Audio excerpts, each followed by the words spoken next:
Hello and welcome to Dipper's Friday Night Chat. And today we've got Jordan de Goey. What a cool name that is.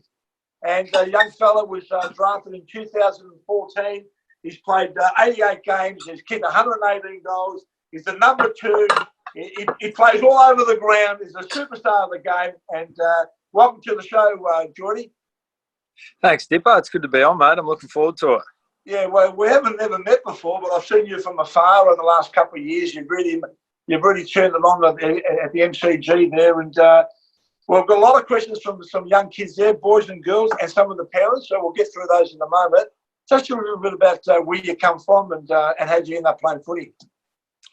Yeah, so I grew up in Glen Iris, so that's a good little suburb there. And obviously my dad played footy when he was younger, and that was kind of his passion. So growing up as a kid, I always looked up to my old man, so I kind of just wanted to follow in his footsteps. The closest thing to that was playing at Ashburton Redbacks. So I started there. Righto.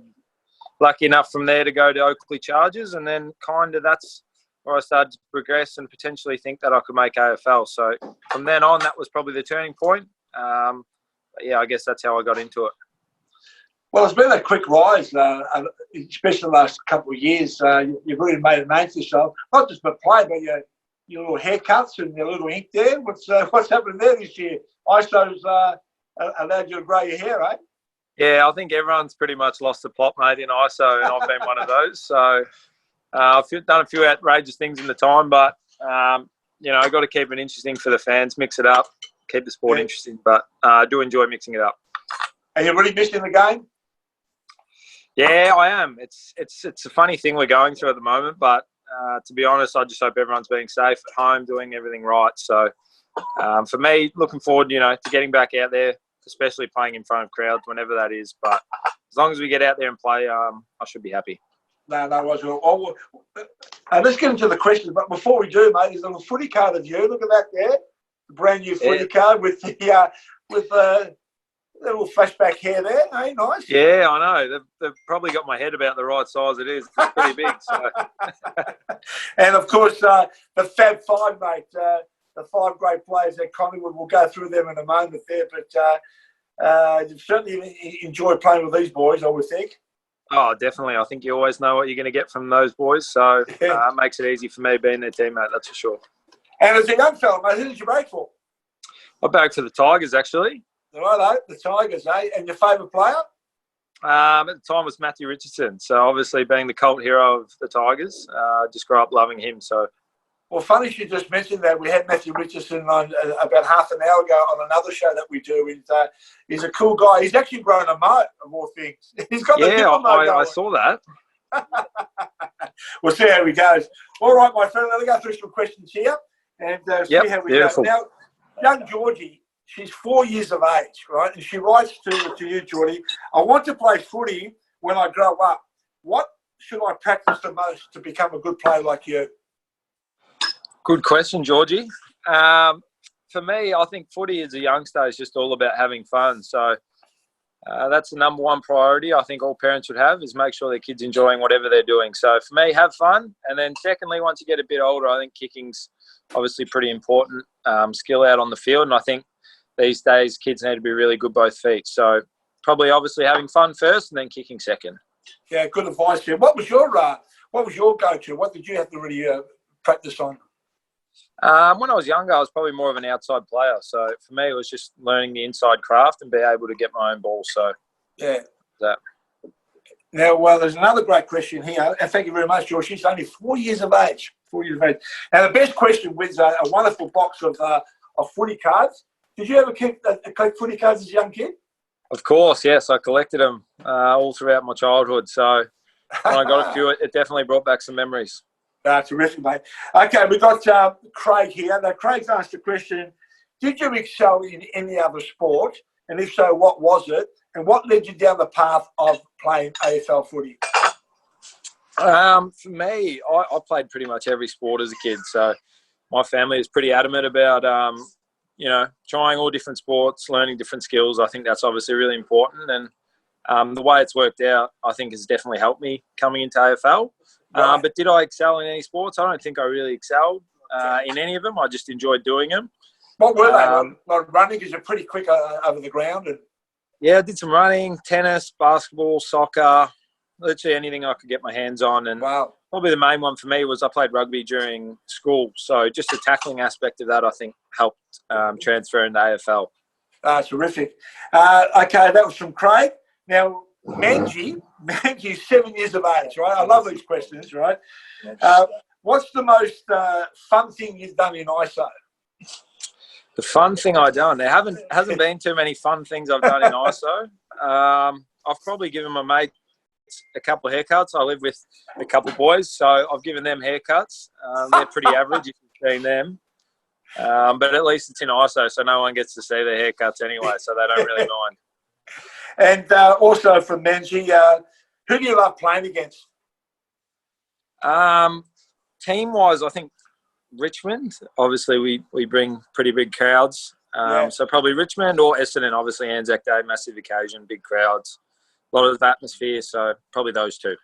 Okay, you get a chance to play in the MCG a fair bit, and there's nothing better than playing in front of a big crowd, eh? Oh, exactly right. There's nothing else that, in my lifetime has come close to playing on the MCG in front of 90,000. So we're very lucky at Collingwood, like you said, getting to play there a lot. Yeah, I'm definitely privileged. Well, Prudence asked a question. She asked the question, what's the most memorable moment in your AFL career so far? Good question. For me, even though we lost the grand final, it was probably that. Some people never even get to a grand final. So to have the opportunity to win one was really special. The result didn't go our way, but I think the year we had that year, everyone kind of doubted us. No one thought we had a chance. So to prove everyone wrong like that, that was pretty special. Well, just to let you know, mate, I played 7 in a row. Oh, did you? Yeah, 7 grand finals in a row. Well, I don't think there's too many people like you, mate. Well, the Hawks did 3 in a row. It's going to be hard to do now, like year after year, especially what's happened now. But almost impossible. Yeah, what the Hawks did was just another. They actually played 4 in a row. But anyway, all good there. Yeah, I just thought I'd throw that in, Very impressive, mate. But I know you lost and I lost 3 of them, but you never talk about those because it burns forever. Now you know what it feels like. I bet you just want to get back out there, eh? Oh, exactly right. I think that's something you don't want to have happen, but it has happened. So we've just got to use it in a positive way. Now, Oliver. So this is from Ben. His son Oliver would like to ask you, before a game, he has 28 kicks and 28 handballs before he runs out. Do you have any superstitions or rituals? No, I don't. I think probably the only one is I actually don't have any, to be honest. Sometimes I like to wake up a bit later. Sometimes I wake up a bit earlier. I think you don't want to have too many superstitions because if you're not able to complete all those tasks in the right order or whatever it may be, that you might go out and compromise the game. So for me, it's just go out with a clear mind, just know what I need to focus on and keep it pretty simple. Well, out of all, and this is from Joshua, out of all the boys at the club, who has the strangest pre-game ritual? That's easy. It's probably Adam Treloar. Oh, really? He shaves his legs while watching The Simpsons. That's what he does every day of the game. And he has to shave a particular leg before the other. So. Oh, jeez. I'm not used to the young fella too. I didn't realise that. But anyway, this is from Instagram. Pax with a 6er, right? So, Pax with a 6er. Which teammate is most likely to have put on a few kilos in ISO? That's probably a good question because I think everyone would be thinking it's me because I do enjoy letting my hair down a little bit.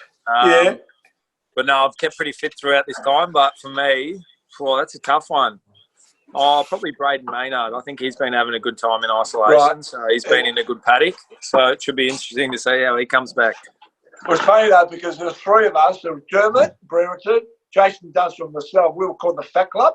Right, and we came back from pre-season because we ended up playing the grand final, have a bit of a rest, and we ended up playing a few other games after that. And we came back. We used to hit the scales on big numbers. But, Yeah, I'm exactly the same, mate. But I'm the one-man band Fat Club at Collingwood. There you are. Well, there you are. But if you play the way you play, it doesn't matter how big you are, my friend. Yeah, exactly. Okay, here's a great question from Mark. What's Nathan Buckley like as a coach? We know what a player he was. What's he like as a coach?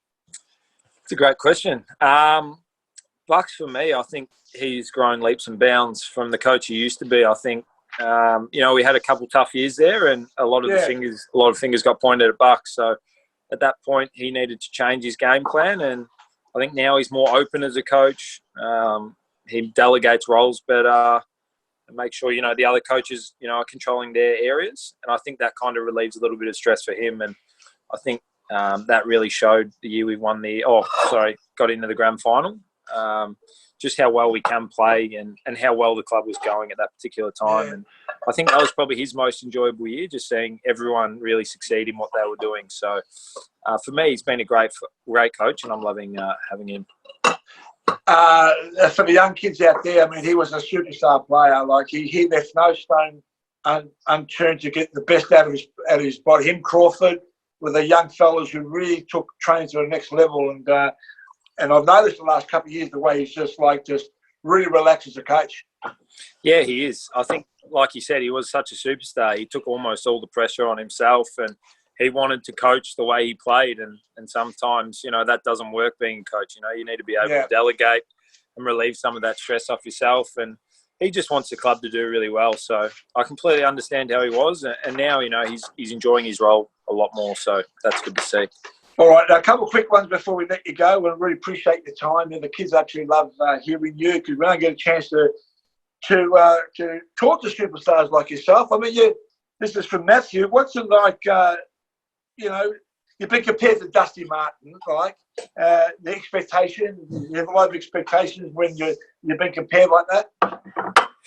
Yeah, expectations are a tough one. I had it obviously a little bit growing up, and for me, I've had a couple good years, but I'm a fair way off the level Dusty's at. I think you can tell by his accolades and what he's accomplished with the Tigers. So for me, I'm not so worried about personal accolades. I think more team accolades I'm looking for, grand finals, and to see him as a player do all those combined, personal and team. I think that's really impressive to see that. So for me, it's trying to follow in his footsteps and just be able to play my role for the team. And just with the ink there, is that like a Dusty Martin moment, or is it something that you've just picked up over the last couple of years? It was probably when I was 18. I just had a bit more freedom and thought, why not? I really enjoy the look of tattoos. I don't enjoy the pain, but I love the finished product of what they can do. So, slowly adding there. My parents hate them, but sorry, Mum and Dad. Yeah. But all the kids out there don't get tattoos because you won't stop. Yeah, well spoken. Hey, Jordy, just to finish off here, my friend, we'd just like to get a question from Cara.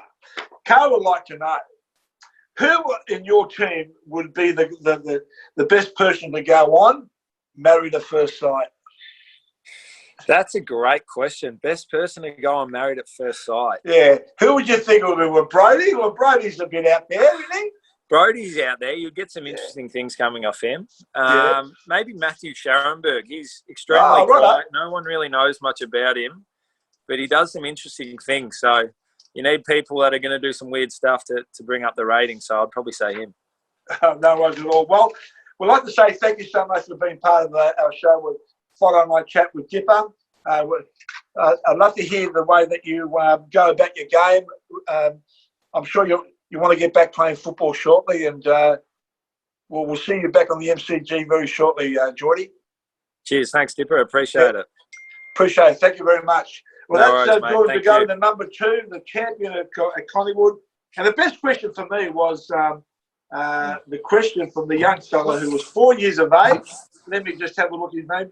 Another young girl, Georgie. I want to play footy when I grow up. What should I practice the most? So we thank you very much. You win the magnificent box of footy cards right there and there. And don't forget to write in some questions. And we'll see you, Geordie, shortly. Thanks, brother.